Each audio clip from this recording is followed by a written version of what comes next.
किसान भाइयों, अगर आपकी धान की फसल में बालियां निकलना प्रारंभ हो चुका है या फिर आपकी धान की फसल में अभी बालियां निकलने वाली हैं, तो आप इन बातों को ध्यान में रखें और इस समय हमें कौन सी सावधानी बरतनी चाहिए और कौन सी हमें स्प्रे करनी चाहिए जिसकी वजह से हमारी धान की फसल से लंबी बालियां निकले और आपको बम्पर उत्पादन मिले। किसान भाइयों, वैसे तो देखिए यूट्यूब पर आपको कई सारे वीडियो मिल जाएंगे जिनमें आपको कई तरह की दवाइयाँ बताते हैं कि ये दवा डालो वो दवा डालो, लेकिन मैं किसान भाई आपको दो दवा ऐसी बताएंगी जिनमें खर्चा तो मात्र आपका 200 रुपये का आएगा, लेकिन ये जो आप दोनों दवा डालेंगे आपकी धान की फसल, मैं बिल्कुल गारंटी के साथ कह सकता हूँ, आपकी धान की फसल बम्पर उत्पादन देगी, लंबी बालियाँ आएंगी और हाँ, आपकी धान की फसल में रोग बीमारी भी लगी होंगी। तो इन दो दवाइयों से काफ़ी हद तक कीट रोग खत्म हो जाएंगे। किसान भाई, अगर आपकी धान की फसल में इस समय कीट रोग बहुत ही ज़्यादा लग रहे हैं या फिर अभी नहीं लगे हैं,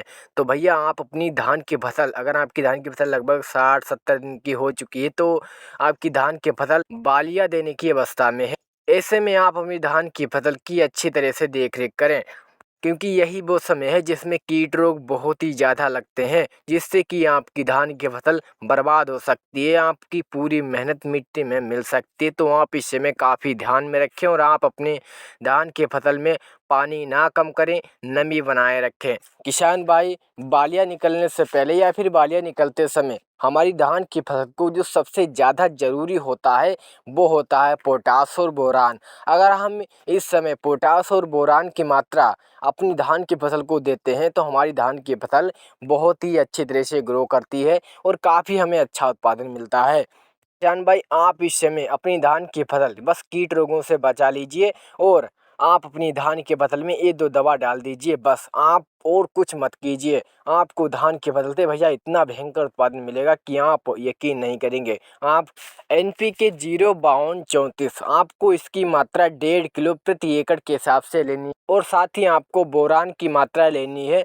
100 से 150 ग्राम, और इन दोनों को आपस में मिलाकर आप शाम के समय स्प्रे कर दें। स्प्रे आप लगभग 1 एकड़ में 8 टंकी कर दीजिए, 8 या 7 टंकियाँ आप कर दीजिए। और धान की फसल में भैया नमी होनी चाहिए। और किसान भाई, आप इन दोनों का जब स्प्रे करेंगे तो कुछ मान के चलिए 4-5 दिन के बाद आप देखेंगे कि धान की फसल आपकी काफ़ी अच्छी तरह से ग्रो कर रही है। आपको देखने को मिलेगा कि धान की जो बालियाँ हैं वो बहुत ही तेज़ी से निकलने लगी हैं।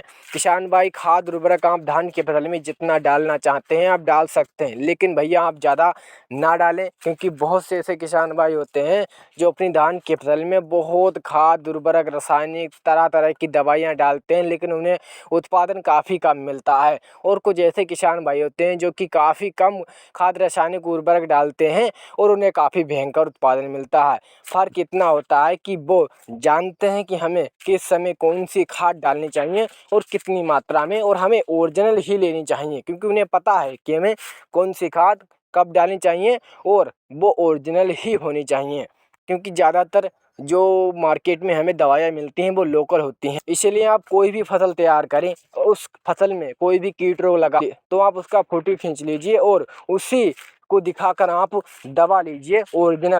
ऐसे ही आप मुँह उठाकर ना चले जाएं, जर्रा दवा ना लें, आप ओरिजिनल ही दवा लें और सही समय पर सही खाद का ही प्रयोग करना चाहिए। किसान भाई, मिलते हैं नेक्स्ट वीडियो में। अगर ये जानकारी आपको अच्छी लगी है तो इस वीडियो को आप ज़्यादा से ज़्यादा शेयर करना। किसान भाई, इस वीडियो से रिलेटेड अगर आपका कोई भी डाउट है तो आप कमेंट में पूछ लीजिएगा, आपको रिप्लाई तुरंत मिलेगा। मिलते हैं किसान भाई नेक्स्ट बार। धन्यवाद किसान भाई, धन्यवाद।